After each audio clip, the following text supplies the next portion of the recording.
Sir, ಪ್ರತಿ ವರ್ಷನೂ ಸಹ ಇಂಥದ್ದೇ ಒಂದು ಇವೆಂಟ್ ಅನ್ನ ಮಾಡ್ಕೊಂಡು ಬಂದಿದ್ದೀರಿ. ಒಂದು ರೀತಿಯಲ್ಲಿ ಸುರಕ್ಷತೆಯನ್ನ ಜನರಿಗೆ ತಿಳಿಸ್ತಾ ಇದ್ದೀರಾ. ಈ ವರ್ಷದ ಧ್ಯೇಯ ಏನಾಗಿದೆ?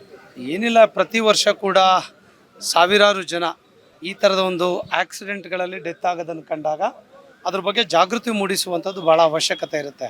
ಯಾವಾಗ ಅದರಿಂದ ತೊಂದರೆಗಳಾಗತ್ತೆ ಅದಾವಾಗ ಸ್ವಲ್ಪ ಇನ್ನಷ್ಟು ಕೂಡ ಅದಕ್ಕೆ ಇಂಪಾರ್ಟೆನ್ಸ್ ಸಿಗುತ್ತೆ.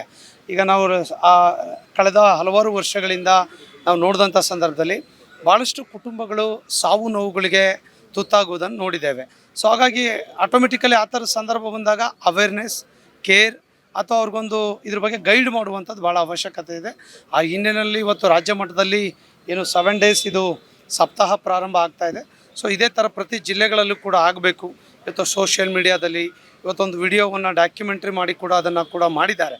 ಅಂದರೆ ಆ ಥರದಲ್ಲಿ ಇಮಿಡಿಯೇಟಾಗಿ ಪಬ್ಲಿಕ್ಕಿಗೆ ಹೇಗೆ ಅಂತ ಹೇಳಿದ್ರೆ ಇವತ್ತು ಓದೋವಷ್ಟು ಪೇಷನ್ಸ್ ಇಲ್ಲ. ಈ ಥರದಲ್ಲಿ ಅವ್ರಿಗೆ ಯಾವ ರೀತಿಯಾಗಿ ಹತ್ರ ಆಗಬೇಕು ಆ ಥರದ ಪ್ರಯತ್ನಗಳನ್ನು ಈ ಒಂದು ಸಪ್ತಾಹದಲ್ಲಿ ಕೂಡ ಪ್ಲ್ಯಾನನ್ನು ಮಾಡಿದ್ದಾರೆ.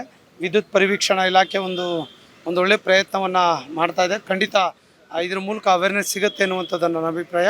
ಸೊ ಅದ್ರ ಜೊತೆ ಜನ ಕೂಡ ಜಾಗೃತರಾಗಬೇಕು. ಇವತ್ತು ಹುಷಾರಾಗಿದ್ದು ಜೀವನ ಬದುಕು ಅನ್ನುವಂಥದ್ದು ಭಾಳ ಮುಖ್ಯ. ಅದ್ರ ಕಡೆ ಗಮನವನ್ನು ಕೊಡಬೇಕು ಅನ್ನುವಂಥದ್ದು ನಮ್ಮ ವಿನಂತಿ ಆಗಿದೆ. ಸೊ ಒಟ್ಟಾರೆ ಒಂದು ಸಣ್ಣ ಇಲಾಖೆ ಆದರೂ ಕೂಡ ಒಂದು ದೊಡ್ಡ ಚಿಂತನೆಯನ್ನು ಇಟ್ಕೊಂಡು ಎಲ್ಲ ಪ್ರಯತ್ನಗಳನ್ನು ಮಾಡ್ತಿದೆ. ಸೊ ಎಲ್ಲ ಇಲಾಖೆ ಅಧಿಕಾರಿಗಳಿಗೆ ಮೇಲ್ಮಟ್ಟದಿಂದ ಕೆಳಮಟ್ಟದ ಎಲ್ಲ ಅಧಿಕಾರಿಗಳ ಪ್ರಯತ್ನಕ್ಕೆ ನಾನು ಧನ್ಯವಾದ ಸಲ್ಲಿಸ್ತೇನೆ. Thank you.